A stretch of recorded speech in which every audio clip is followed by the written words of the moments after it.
Hi, this is Jeff from the Ozark Mountains, that's in Missouri, in the USA. Well, this video is all about repairing these two Casio VX4s that I got from Japan a few weeks ago. You saw these in the video about my experience buying from the Japanese Yahoo auctions through a proxy bidding service. And I bought two of them that were listed as junk, and we're going to try to get them going. As you can see, the process is already underway, so let's jump right in and see how it goes. This video is brought to you by PCB. It's easy to jump on their website and get your quick quote for your next circuit board. They also offer CNC services, 3D printing, enclosure making, everything you need for a complete product. They also do surface mount and through-hole assembly, stencils, and a range of other products and services. If you need advanced circuit boards like flex boards, microwave boards, that type of thing, they got you covered there too. Whatever your PCB or prototyping needs, PCB has you covered. This is our first subject. This is the one that looked a little better of the two, but it has a missing stripe or row across the LCD, so we're going to see if we can't fix that up. I also figured out how to adjust the contrast. You press the shift button and then the contrast up in the upper right hand corner, and then the up and down arrows. Not too difficult. At least I could make out the pictures in the manual. Now we need to take out all the batteries. These nifty Panasonic batteries from Japan were included with the good unit, and I didn't notice it until after I shot the last video. Now we need to remove all the screws that hold the two case halves together. There are 7 screws in total of 3 different lengths, so pay attention to which screw goes where. I didn't do that at first, and I had to cheat and use the second VX4 as a guide. Now we'll use a spudger tool inserted in the casing to pop the case halves apart. Take note that there are 3 little tabs or catches on top and the bottom. Okay, so you want to press mainly in that area, the center, and one on each end a little bit. When you pop the case open, be prepared for 2 brass springs about 20 millimeters long to fall out. These protrude through the bottom of the case to touch the metal back. Keep track of those. There's also a tiny copper spring that goes under the main circuit board. Keep track of that guy as well. Okay, we have a display board up here. Some ribbon cables with catches. Got our battery pack connected here to this main board. If you look a little closer here, you might just be able to make out a little corrosion from the battery leakage here on this positive wire there. See, I just broke it off. And there's also some right here on this circuit board. And here. The LCD itself looks okay. There's some battery crusties, just rust, that have made it over into this area. Even though it's obvious which way's up on these guys, I still like marking them. It's a good habit to get into. These ribbon cable connectors slip forward and then they rotate up, which I didn't realize at first. That way you can remove and install the ribbon cable quite easily, even with the main circuit board in place. There are 8 screws that hold the plastic cover over the main board, and these are all the same length, so no worries here. Then that plastic cover just slips right off. Okay, oh yeah, we've got battery crusties all over this board. We've got a TICF 77488PG and a Hitachi HD 61700A06. And this looks like it's routed up to the LCD, so I bet this is the LCD driver. There is only one little screw that holds the main board in at this place, and it's different than everything else, so we can't get it mixed up. There are 4 wires soldered to the board here, 2 for the battery connections and 2 for the piezo buzzer, and I found I needed to clean those up a little bit with the fiberglass pin before desoldering them. I tipped the unit over to get the PCB out, which turned out not to be a terrific idea. The switch for the memory protect on and off came out, and I nearly lost the little tiny copper spring, which you can see just here.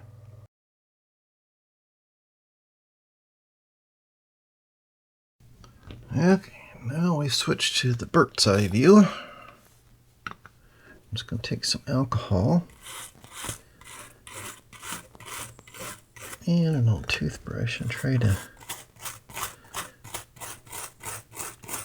get the worst of this crusty stuff off of here. It's not too bad, it's just kind of like the corrosion from the battery compartment itself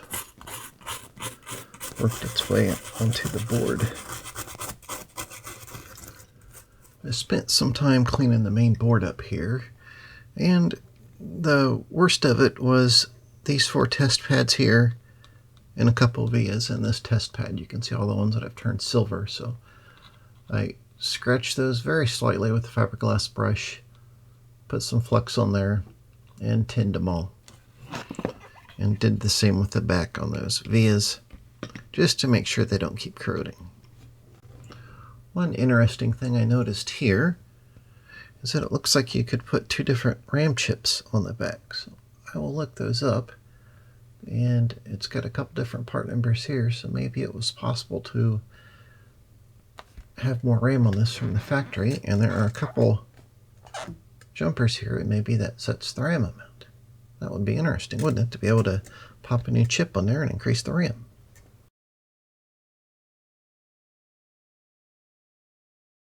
These battery contacts really aren't too bad, so I'm just going to dribble a little citric acid on there and let it set for a few minutes and flush it off, and that will clean them right up. Okay, the little copper spring I found goes right there, and it looks like there was probably another one there, so either I lost it or it was not there to begin with. So I elected to go with the one in the middle. I cut some new wires for the battery leads here because these were pretty corroded on the ends where they were soldered to the battery compartment. I'll slip that down like that. Trying to sneak all these wires out here that need to be soldered on. There we go. Alright, I got our circuit board back in there. And we'll go ahead and install that one little screw that holds the circuit board in place. Okay, I got all 4 wires soldered on. Negative is at the top, positive, and then the buzzer wires.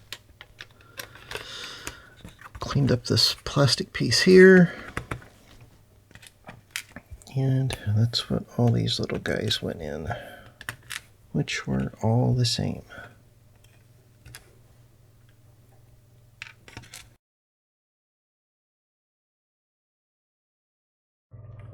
Now we'll turn our attention to the LCD unit. There are 6 little black screws that hold the LCD frame into the upper case. One of them is hiding under the LCD ribbon cable. Now we can slip the whole LCD unit out. Notice that the blue wire from the back goes up to a piece of self-adhesive copper foil that's stuck down to the LCD frame, and that's come loose. Luckily, I do have some self-adhesive copper foil that I can stick back down there and fix this up. And on this part, other than the little bit of battery damage right here, it doesn't look too bad. There are several little silver screws that hold the keyboard PCB in place. However, one of them's different, and I'm showing it with a circle right here. Now we can lift this PCB out of there. Take care though, all the buttons are loose, and you can make a real mess by tipping it over and knocking them all out.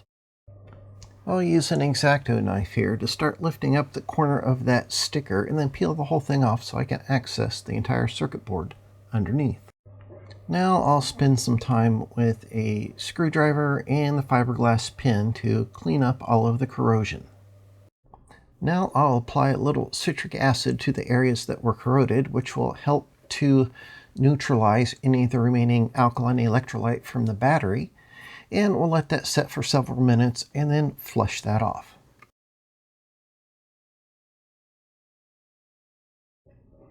With everything reassembled, except for the LCD, you can see that we still have the stripe, so we must have a problem in the LCD unit itself. I removed the black plastic bracket from the LCD, and now I'm going to desolder that ground wire that goes to the LCD frame and take note of how it's routed up through the board and behind the corner of the frame. We need to remove this black tape that holds that wad of ribbon cable down to the circuit board. And then we can fold that ribbon cable back out of the way, being very careful.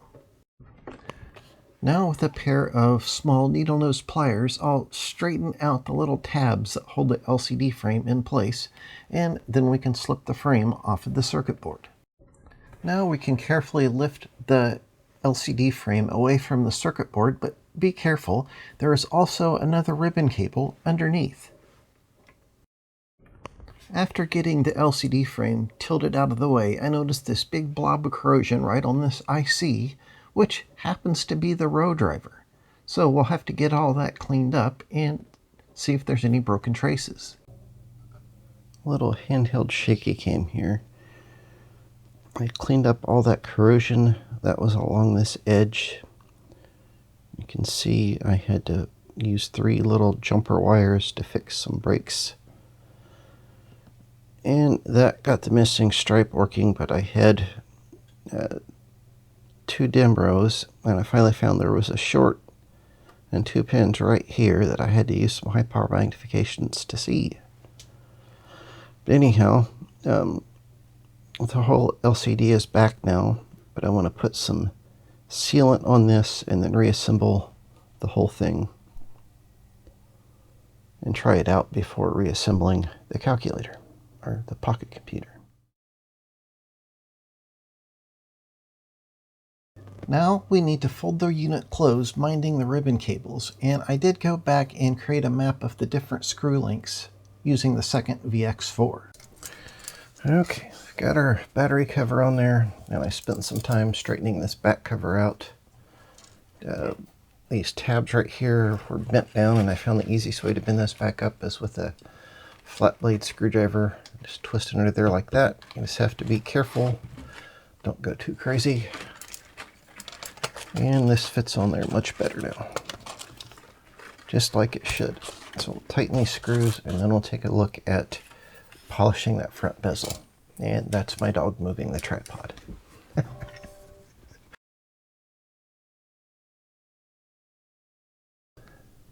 Now I want to see if we can polish some of the scratches out of the LCD. And I apologize for the glare from my overhead lights, but you can kind of see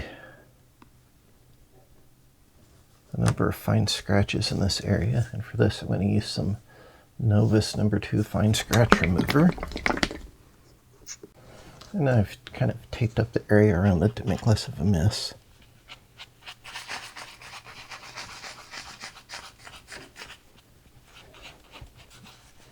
And just like Mr. Miyagi said, the idea is wax on, wax off.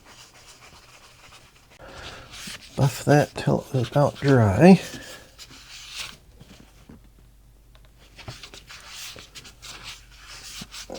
Buff it off, get all the stuff along the edges there. And yeah, we definitely reduced it. This whole area looks good. There's still a pretty good scratch right in here. So I'll try that a little more. But I got the worst of it off of there. I'm going to concentrate in this area where the worst scratch is, but I'll work it out to the edges. That way I don't wind up with one noticeably different spot in the center here. Okay, oh, that's a lot better. I would say this worst scratch right here is probably 50% gone now. Yeah, I'll just give that one more go and then we'll call it good. I don't think we're going to get the whole thing out of there. Yep, that helped the display a lot. There's still a little scratch in here and right here, but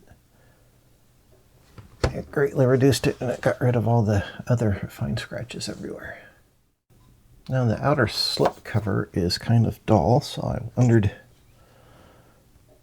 what this might do to it.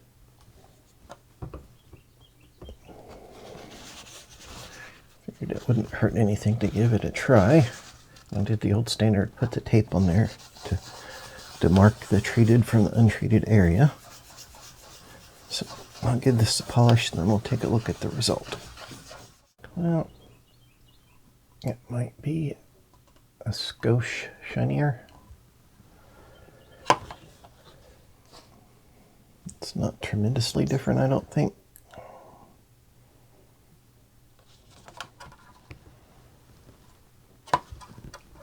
Okay, that's with 2 quick polishes with the number 2.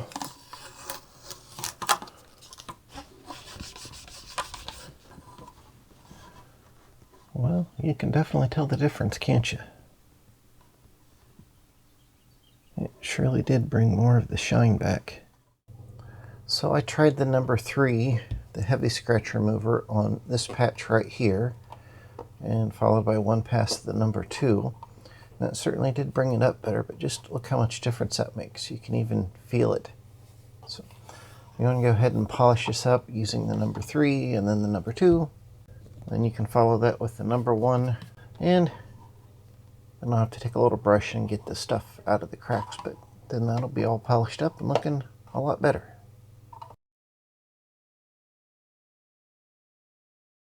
Now we're starting on unit number 2, and I'll just concentrate here on the parts that are different from unit number 1. Well, a little handheld shaky cam here. This is on the VX4 unit number 2.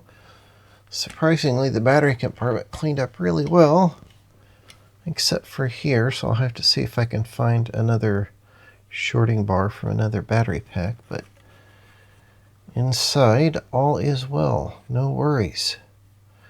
This unit was actually cleaner than the first one, although it looked worse from the outside. There's nothing wrong on the circuit board. There's a little discoloration here, so I'll pull that sticker up and pull the LCD out and make sure everything there's fine, but other than a couple rusty screws, I think it's okay. And I soldered a couple wires here to bypass the battery wires, and it fired right up. So other than a little cleaning up, this one looks okay. I was a little confused when I first looked at this power input what was going on here.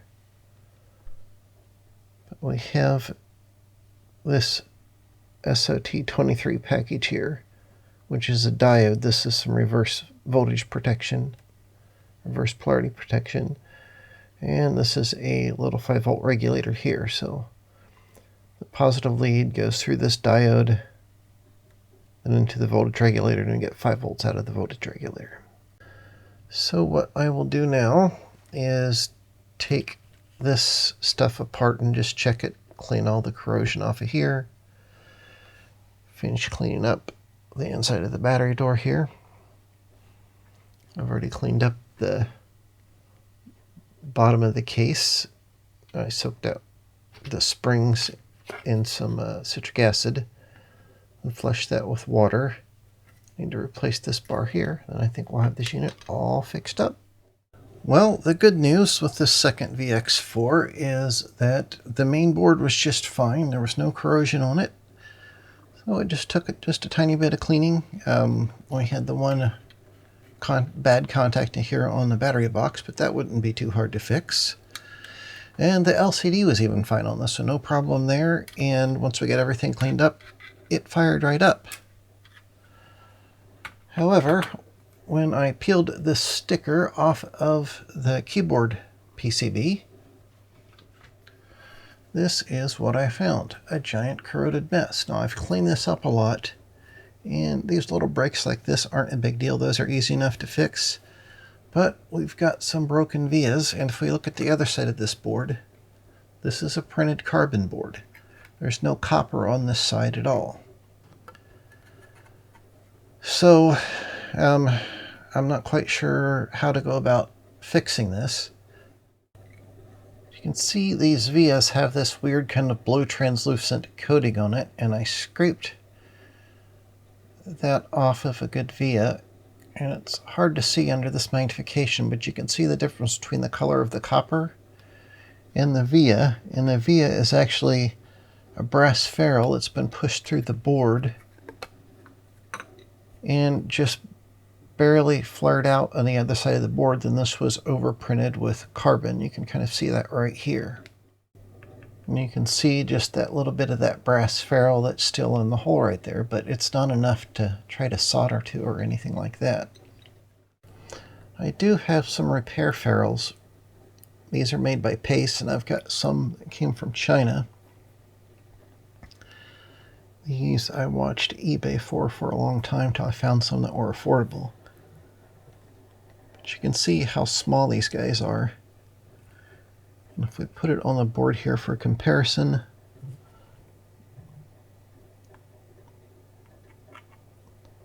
yeah, it's even hard to get a hold of.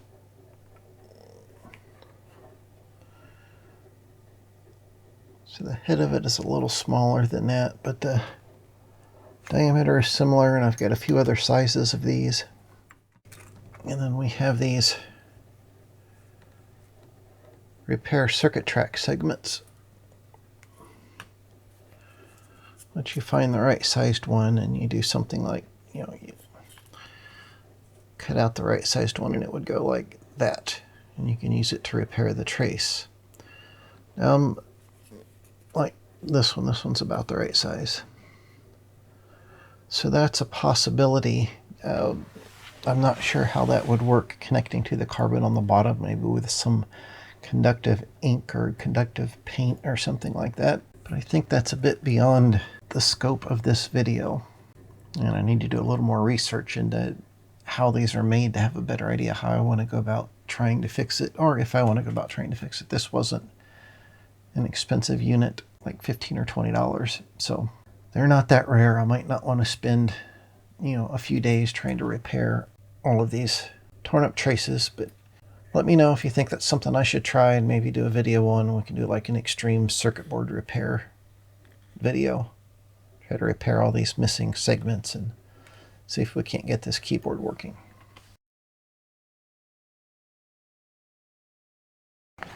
Well, we had a bit of mixed success here. Our first one we got working. We got that missing row on the LCD all fixed up, and it works great. We even got this cover polished up, and while it doesn't look like new, it's shiny now, and it looks a lot nicer. The second unit was a different story though. It has some more serious corrosion on the keyboard circuit board, and that may not be fixable. In fact, it's probably not, although it might be fun to try. So again, if you think we should try fixing that, just let me know in the comment section down below, and if there's interest in seeing that, we'll give it a shot. I'd like to take a moment and say thanks to everyone who helped support the Hey Birt channel through Patreon and other means. If you would like to find out some information about that, well, just look in the description down below, and there are some links in there where you can find out more about it. If you have any questions or comments, well, leave them in the comment section down below. I would love to hear from you. And remember, click on the like and subscribe if you're not already subscribed. That helps, and it's very encouraging to people that create videos. Well, until next time, bye.